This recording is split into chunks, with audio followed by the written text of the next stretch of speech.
We're recapping Manchester United's win. Big win in the derby, sir. We won 2-1 against City Blues. Can you believe it?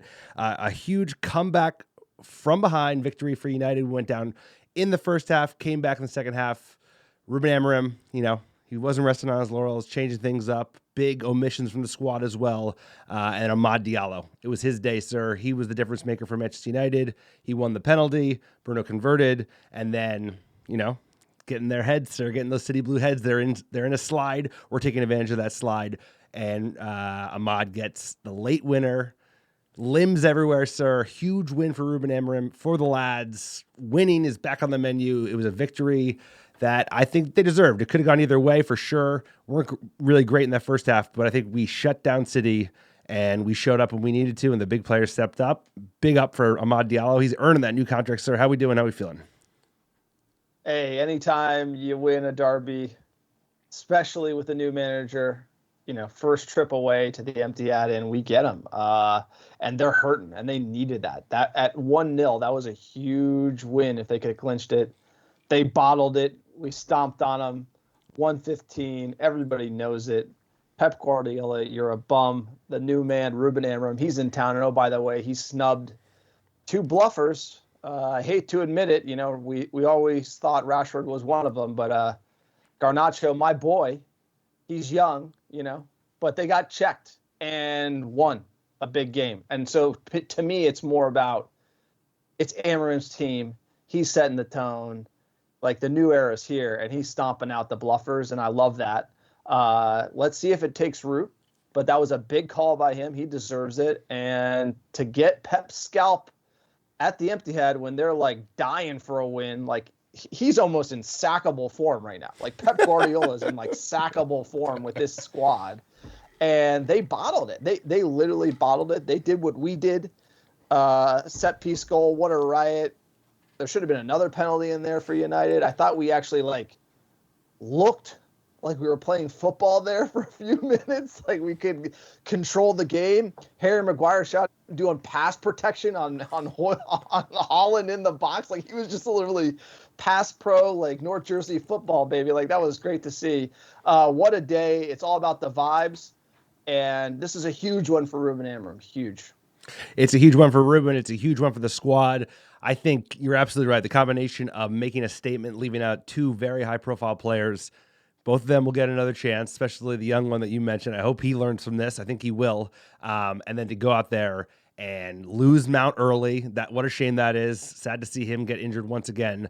But United didn't miss a beat with Kobe coming in. We stymied what they were trying to do, right? They didn't really create much. Neither did we. But like you said, in the second half, even after they scored that goal, we started to gain some confidence. The subs had an effect as well. But I thought United just, we played a lot more confident than we did even a couple of weeks ago against Arsenal, where that was a game where if we had played with a little more gumption, we probably could have gotten something out of it. Today, I think the team is just building belief, seeing fight in it. I love the fact when Højlund got boiled over by, by Walker, and he kind of popped off, got in his face. Players were defending him. That was stuff that wasn't even happening a month ago, and that pissed me off when people were taking shots at our own players, and then other United players weren't fighting for them in their corners. So I think the team is building belief. They're starting to fight for each other, and that emotional connection. Ruben Amorim, he's talked about that a lot. I think we're starting to see it, and you need these big results. These bigger, like you said, they wanted it. They had it within their grasp. They needed those 3 points even more than we did.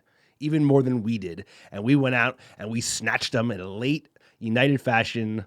Very, very exciting. He's the first United manager to win his first derby since the big man, since Fergie. So that's a good omen, but it's an important win and a great win for the pod, for all United fans around the world, and for Ruben Amorim as his tough run with lots of fixtures coming thick and fast continues. But let's also take stock of the fact that it wasn't, I have to go glass half empty for the Reds out there. We got to kind of call balls and strikes. John's strikeout corner here. Salty corner. Here we go. Let's get it. Number 1, stymied's not a word. I got to call Alex out on that one. I'm like deliriously sick. I don't even know what I'm saying right now. What day is it? I think stymied is what, or stemmed, or, but. We're going to play that game? The issue you want to play that game? I'm dying over here. The amount of words you've been on this podcast is incredible. Someone should be checking. Like AI will eventually be able to keep track of that, which will be great. Number 1, didn't look too great. Like, we didn't look like we could win this game, number one. So it gives you an idea of where we are. The fact the manager has to like drop 2 star players, one who's making 400,000 pounds a week, tells you about this team. It's just not great either. But it also shows his character, which is a huge positive. And then we've seen United kind of not play great and win the derby before. But this isn't a not play great, like save the manager's job who's underperforming. This is a not play great, grit it out, come from behind win that's going to give this manager more respect in the eyes of the players, which is what we need right now. So the timing, we have seen this movie before with this type of result, but I think this result at this time just gives Ruben Amorim a lot of credit, and he needs it right now with the locker room, and he's going to be the main man at Manchester United, and that's more important than almost the result or how well we played. So just a huge point I had to make on the manager there. No, it's the type of win that helps build confidence when he's been in a tough run of fixtures already. Just already backs against the wall, lost 2 games in the league in a row. You're looking down 3 games in a row and you don't want to be there. Same with, you got the Ashworth drama. At the same time, you have players that aren't making the squad, and players like Anthony are starting in front of them, or at least in front of them in the pecking order. So you're putting a big bullseye on your back, but this manager has huge cojones, and I think you need that in order to be successful at this club and in this job. It's a tough position, but he's going for it. He's got it. Love the celebration when we win, and the players that he's putting confidence in continue to perform, right? Amad making like Eric Ten Hag look like the biggest fucking doofus in Manchester, because he is just such a player, can play as wingback, winger, whatever, and just goes to the very end. So has another huge impact with a winning goal against City after last year having a big winning goal against Liverpool that got us into the semifinals of the FA Cup in the first place. So I love that. You need this because there's going to be more tough games coming. So we got Spurs this week. They just battered someone else in the Premier League. So the matches are coming thick and fast. All the teams are dangerous, and, there's going to be bumps in the road. So there already have been, and they're going to keep coming. So this is an important confidence builder for the young squad and for the young manager. The biggest doofus in Manchester is none other than Pep Guardiola. Now. Ten Hag, probably. He's out. Probably number 2. So a quick PSA for the podcast. If you like the American Red Devils, we are on YouTube.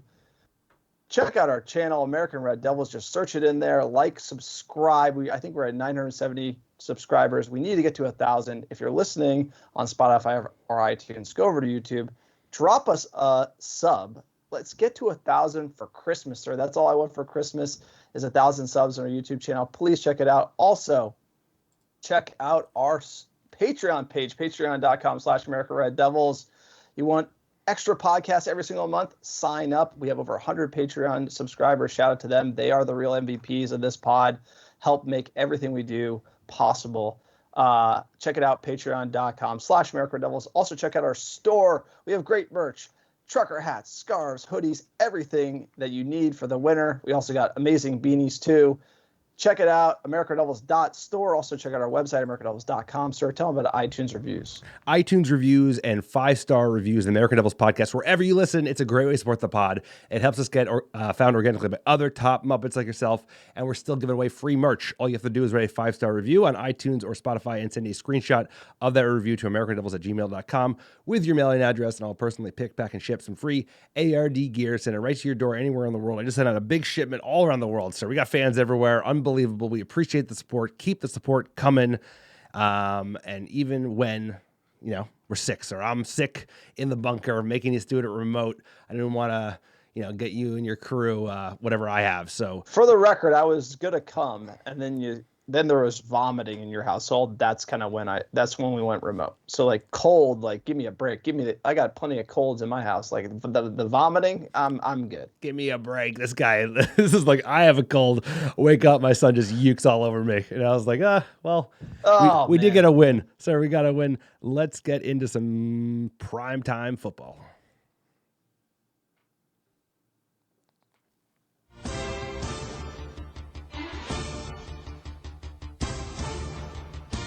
All right, sir, can we get the lineup?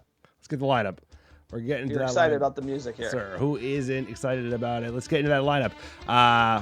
3-4-3. What else, sir? We got Mount up front, Hoyland and Diallo in that front three. Then you're going to play Dalot, Ugarte, Bruno Fernandes, and Mazraoui In the midfield, Martinez, Maguire, DeLitter, your back three, and Onana is your keeper. I went the other way. Usually everyone builds from the back, but like I said, I'm flew Alex, the man cold, so apologies in advance. He's hosting, watch out. I'm dying over here. What did you think of this 11, sir, when you saw it?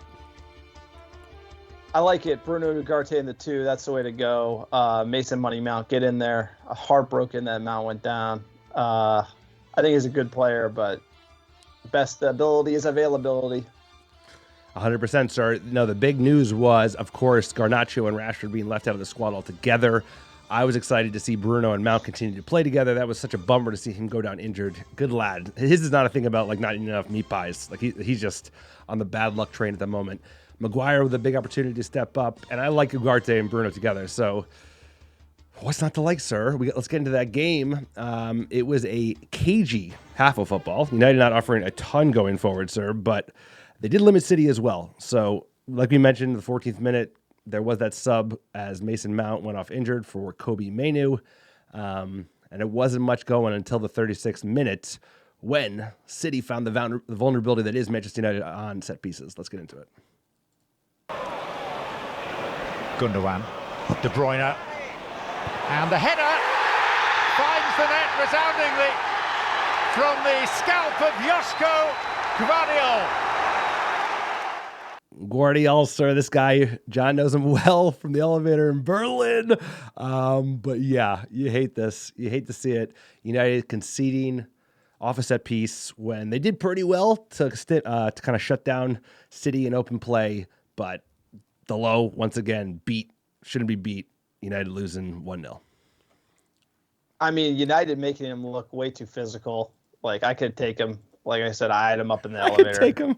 Not a friend of mine. Like, he's like light, bro. This guy, wind will blow him over. Like, you get me in there. It's all about that low base, sir. You know, I'll take him down all day and put me in on corners. Like, I could do a better job than United. This is absolutely heartbreak here. And, you know, it's one thing to be shit at set pieces. It's another thing to be a shit at set pieces for like 8 years. It's like brutal. Didn't we hire a set piece guy? Didn't we got some Scandinavian dude who's like really good at set pieces? Guess not. And United concede another goal to set piece. Well, important point about set pieces. That this shows you if you're tough or not. Set pieces show you if you're tough or not. You want to take a shot in the head or not. Like, that's what it's about. It's about bleeding. It's about headbutts. It's about getting in there, elbows, bows, fighting in the mud. That's what set pieces are about. And United are soft as they come. And, like, Amorim's got to grill this out of us, you know. He's going to take us to North Jersey here. No, I think you're onto something there because the second half when we had the game in our teeth and we were defending set pieces, we fought with a totally different level of just, like, effort than you saw in the first half. So United vulnerable, like you said, from the set piece. There was a big moment in the 40th minute when Walker fouled Højlund off the ball. Højlund got in his face. Walker flopped. I just thought it was great because Walker's such a bum. Like they're such whiny bitches. They've always been the biggest bunch of fucking whiners, even when they wanted trouble, even when they won 4 in a row. And I like to see that at Højlund. You know, Højlund's got a lot to prove. He's got a big, big price tag to live up to, but I do like that he's got a proper dog in him where he's just like getting in his face because you know what? He got fouled off the ball. It should have been 2 yellows. I mean, look, Kyle Walker, be nice to the guy. He has like 2 families. He's got 2 families. At least. He literally hid another family from his current family. Like, I don't even know how that's even possible, sir. How could you even do that? Like, it's not. So that guy's got bigger fish to fry. Anything's possible. Like, you don't even need to make fun of him. You'd be like, how's that second family, dude? How's that second family? Probably not great. So there was another chance at the very, very end of the half. Foden went just wide after a snap chance fell to him. That was about it for halftime, sir. What do you think Ruben was saying to the lads headed into halftime at the Etihad? I imagine he was pretty harsh on the lads. You know, set piece goal. We're soft, sir. We're soft. And this is coming out second half. I was a little pissed here. United were very pedestrian, you know, and the whole idea that we have bad habits, right? Crossing the ball to nobody, bad habit. It should go in a dangerous area. Here's the dangerous area. It should be low, hard, drilled, got some English on it, going into the dangerous area. We literally boot it into the stands. Like, bad habit there. Bad habit passing back, you know. bad habit, not taking somebody on, not trying to make the dangerous pass, not doing the one touch. Like, we just have bad habits, and you can see it ingrained in us. And sometimes we're switching on to what Amorim wants, and other times we're not. And I felt like there was a 15-minute spell after the second half where we were just pass back city, and it was so brutal because you're down a goal. Like, you got to go for it. I did see a few glimpses of like us recycling the ball back to Onana and coming back and then creating a chance. So you're seeing good things and bad things, and you have to know what to watch for with United at the moment. So I was just thought we need more urgency to be more direct, more brave down a goal. I think you mentioned that bravery. I felt the same way against Arsenal. I think it was better today, but still, in glimpses, we looked like we kind of had an idea of what we were doing, and then we'd forget what to do by, actually trying to pass through their lines, which we finally got going late in the second half. But like you said, better from the end of the second half, but it missed the cutting edge, especially in the first 20 minutes. Amad in the 62nd minute had a diving header that forced the keeper into a really good save. I think that was our first chance on target in the game, sir, an hour in. And then this was the big chance that I was very worried we were going to rue. 74th minute, Bruno one-on-one with the keeper after a nice offside trap by United, but he chipped it wide, should do better, should hit the target. I was worried. After this one, I was worried. I mean, Bruno's got a score there. I like to see Bruno reacting to Bruno not finishing this. That's what I would like to see. Because, it's like, I got to give Bruno his props today. Like, great play. He's, unquestionably our best player. I know. Amad's getting close, but his reactions to things it's out of control. Like, I just, you can see it 3 minutes in, him doing the big size, the throw in the arms. You got to take the good with the bad, but he could just tone it down a little bit. It would be ideal. Because, I have to call it out because watching it, it's just a little I think he was doing it to Amad too, to the young kids. And it's I think he does to everyone. I think he's a little just kind of off the rails. I think it's reminds me of counterproductive. a bunch of people in Jersey, Well, it's counterproductive if you do it all the time. I think you do it you sprinkle it like salt. You don't want it all the time, just salty Bruno. But if you're doing that and then you miss this chance, that's kind of what I think about. It's you're moaning at everybody else, and then and then you miss this chance. Also, you got to shout out the Højlund chest control in the box. He was taken down. Clear penalty. If you watch that replay, That was a a clear pen. penalty. That's a pen. It's a clear as the run of play, should it be a penalty? Probably not. But as the letter of the law, that is a clear penalty. VAR should intervene and then call that a pen. And they did not. Again, that's a horrible call. But we would get it. The footballing gods are just, sir. 78th minute. Let's go. There were some subs, right? Anthony, Euro, and Xerxes for Højlund, Delit, Mazraoui. I like how our manager does that. Throw the kitchen sink in at 88th minute. Amad had his hand to play. And let's get into it. Hold on 1 second, sir. Hold on. We are having slight technical difficulty, as will happen with Manchester United and, of course, the pod. Here we go. Diogo Dalot. Ugarte. Martinez. And the header by Mainu. It's a really good ball. But because of the state of their form, hang on. Oh, here's a chance for Manchester United. It's Amad Diallo. Ederson is stranded. Amad Diallo is upended. And Anthony Taylor points to the penalty spot. And Manchester United have earned themselves an unexpected lifeline. Well, it's a terrible pass. Really is from him. He tries to make Amad does very well. They're setting up the penalty right now, but Amad does very well. Slow the body down, draws the penalty very well. So like you said, the other one, we should have gotten it, but Amad knows how to drag one, and hopefully Bruno can do his job at the of giving the ball away, and a potential goal from Amad just makes him make a rash tackle.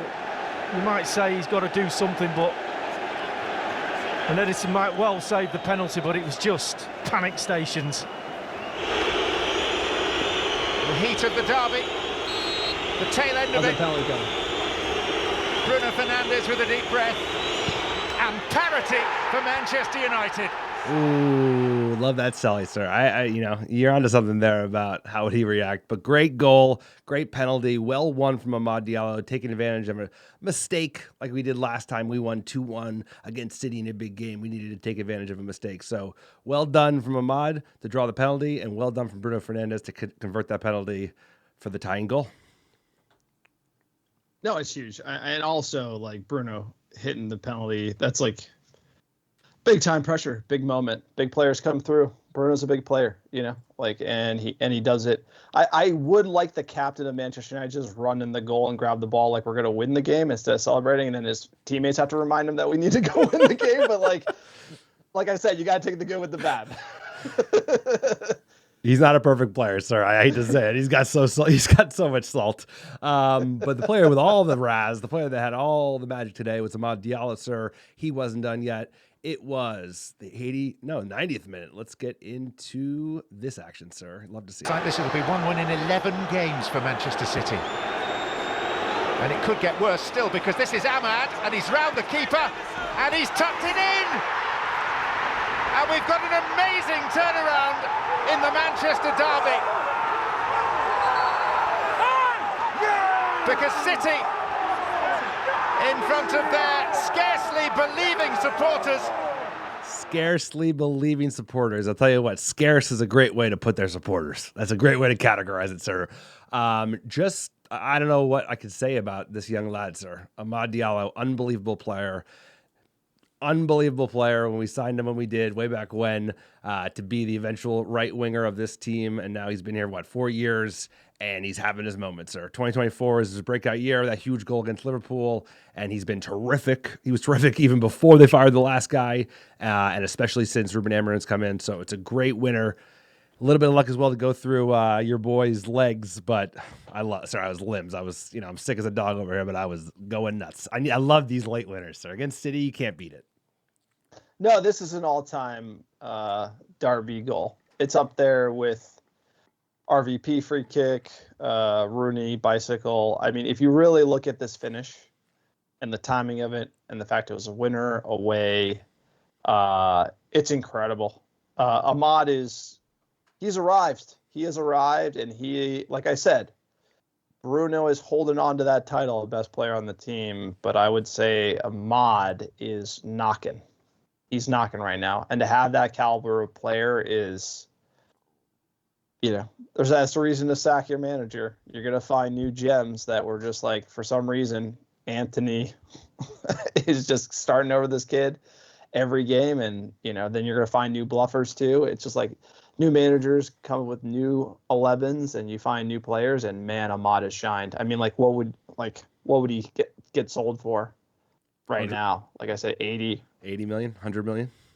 He's so young. He has so much potential. And the fact that he just points at that badge every time he scores, he's like, I love this club. So that's what it's all about, So a proper fan of the pod, fan of the club, and he's been patient and he's earned this moment, sir. Looking great, playing great. He was the player of the match without a doubt. Earned the pen, earned the first goal, and then unbelievable. Scored the second. We closed out. He also has cojones. He runs at players. He's brave. He takes them on. He's willing to do the things that the pass back cities of the low and all that crew. It's just at a certain point, it's we need brave players that can take people on and put them to the metal, put them to the sword. Amad wants to take people and embarrass them, and he's just it's to the point. It's what United football should be. That's what it is about. Wingers that take people on and just cut them up. And he did it today.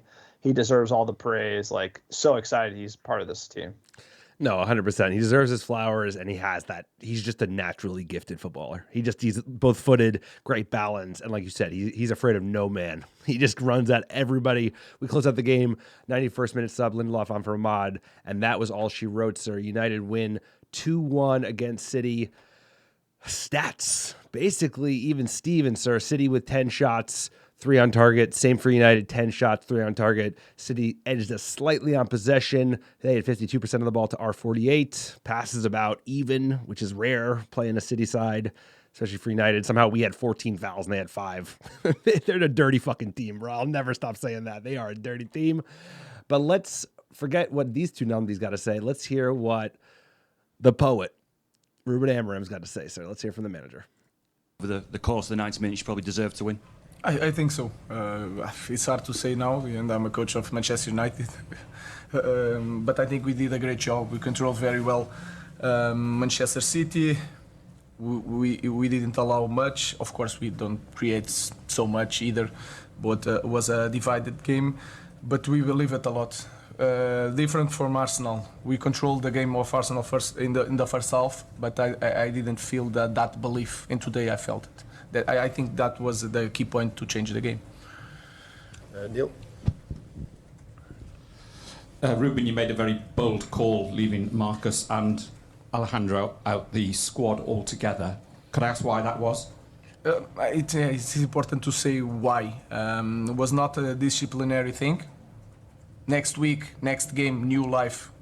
They are fighting for the places, but for me it's important the performance in training, the performance in game, the way you dress, the way you eat, the way you engage with the teammates, the way you push your teammates. Everything is important in our context in the beginning of Sunday when we want to change a lot of things, when people in our club are losing their jobs. We have to put the standards really high. And for that, they have to fight for the place in the team. And today, the team proved that we can leave anyone outside the squad. You can manage to win if we play together. That's a line, sir. That's a line. It's like you have people at the club losing their jobs, and you got to be fighting for your position. It matters how you eat, how you dress, and it's like he's talking about the standards, decision making about why those two players were left out of a game of this magnitude. I'm sure we'll find out in the weeks and months to come. We can suspect all we want, but like you said, he's putting a marker down.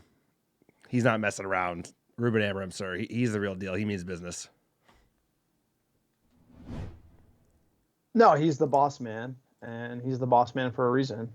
Like I said, a big result like this gives him the ammo. Like it coalesces the power in the locker room. It's like it consolidates it, right? It consolidates it in his chair. He dropped, arguably two players that are up there on the attacking side and won. And it's like, hey, I don't need you guys. And you know what? The owners will back me. And you know what? Another thing to note, Sir Jim in the stands looks really involved. Really? I don't know if that's a good thing or bad thing, but he was like grilling Wilcox, who looked nervous. He was like, it's oh not my good. God, It's not a good thing. Looks like micromanagement to me from a mile away, if you've ever seen it. Sir, let's jump into fan questions here. Close out this podcast. Let's get into it, sir. The fans, they have their voice. Let's get into it. At Grey Internet, a heaping pile of shitfootball.com, and out of nowhere, it's Manchester United and never say die. It's that little snippet that drives our passion for this club. More of that and less of whatever the rest of the match was. Merry Christmas, sirs. Let's go. It was. You had everything today. It was like that Thanksgiving meal. You had the shit pie. You had the dry turkey. Pie. It's like it was all over the place. So I'll tell you what. That's United, though. That's United, and we'll take a big result against a big rival any day. Absolutely, sir. At Grifter10, gotta love the United faithful singing. You're getting sacked in the morning to Pep. Amorim still has plenty of work to do, but that's for another day. Today we celebrate a win against the cheaters. Glory, glory, Man United. Love to see that, sir. No, incredible, and it's like, what's going to happen to them? I feel like the neighbors have gotten quiet, and it was bound to happen at some point. And what are all those fans going to do now? It's like, hey, now you suck, and then you're going to get relegated. And then what are you going to do? Probably cheer for Chelsea. I think that's next step. That would make a lot of sense. Anyway, it's a good point. What are you going to do now? What are you going to do? At Fairway Freddy, for a large part of the match, it was organized but dull, and then it was joyful. It's good to see Radcliffe there. I am at times believe in some of these players, and then they disappoint. And just as I am convinced they are bluffers, those bastards go and win it. Get Randy on there. Sorry, you just love him because he's bodying my favorite player. At Randy Scrandy L, had Juve 2018 vibes. That result, Ten Hag not playing Amad looks more and more unbelievable every week. He'll be our player of the year, surely. Bruno covering a 2 out of 10 with a penalty is annoying. He was awful. Amorim getting to see everyone right before January is huge. Good win. You don't think I don't think Bruno was 2 out of 10. I don't think he was awful, but do you? Look, it's United. People are getting cooked, and Bruno's gotten cooked. Like he scored an 88th minute penalty. No, but I'm just saying, overall, Rashford's gets scrutiny. Garnacho gets scrutiny. Bruno gets scrutiny. If you play at this club, you're gonna get scrutiny. That's kind of the thing. For me, Bruno is being played out of position ultimately, and he's doing it and doing a good job. And so there's something to that where it's like he's been playing in the 2 midfield with Ugarte. I mean, that's not ideal for him. So maybe we're not getting the best out of him there, but it's what the team needs now.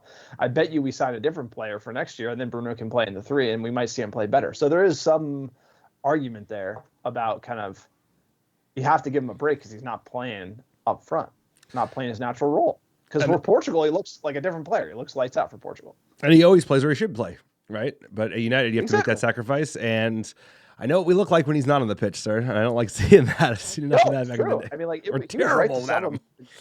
No, he was right to sub in the other game, and we looked worse, which is crazy. Let's finish up with the Alex Davis 33. Manchester United. Manchester is, always has been, and always will be red, sir. The fans get it. Great game, sir. That is it. Well, that's not it, but that is a hell of a game. A big 2-1 victory, sir. Another big scalp. Also for Alex. Big prediction game, sir. Ruben got me hot, feeling good. And I think we're on. Did you get the score right? 2-1, baby. I nailed it. Oh, no. Muppet final. I was like sitting there. I was like, come on, let's get it. We're having a good time, sir. It was a great win. Wish you were in the bunker with me right now, but I think we're gonna have a lot to look forward to with this manager. Exciting times ahead, sir. You feeling it? Feeling the fight? I am feeling it. This podcast. That is it for this pod. Support the American Red Devils. We need your support. Alex is sick, having a tough time. He's down. Let's cheer him up. Let's cheer him up with some subs, some likes down below. Hack the algorithm. Spread the Muppet take to all of the Manchester United fans. You know, American Red Devils on YouTube. American Devils on Spotify, iTunes, etc. Also check out our store, AmericanDevils.store. Pick up some merch. Patreon, if you're a real Muppet, patreon.com/American Red Devils. Sir, top $10 last 7 days, then get us out of here. Number 1, how you doing? Chicago, Illinois, New York, Los Angeles, California, Houston, Texas, Brooklyn, New York, Philadelphia, PA, Melbourne, Australia, Dublin, Ireland, Seattle, Washington, and Atlanta, Georgia. Appreciate all the American Devils listening week in, week out. Couldn't do without you. Big games coming thick and fast. We got the holidays around the corner. We got Spurs on Thursday. EFL Cup action. We'll keep you posted every step of the way. We appreciate all of you. We'll see y'all next time. Let's land this plane.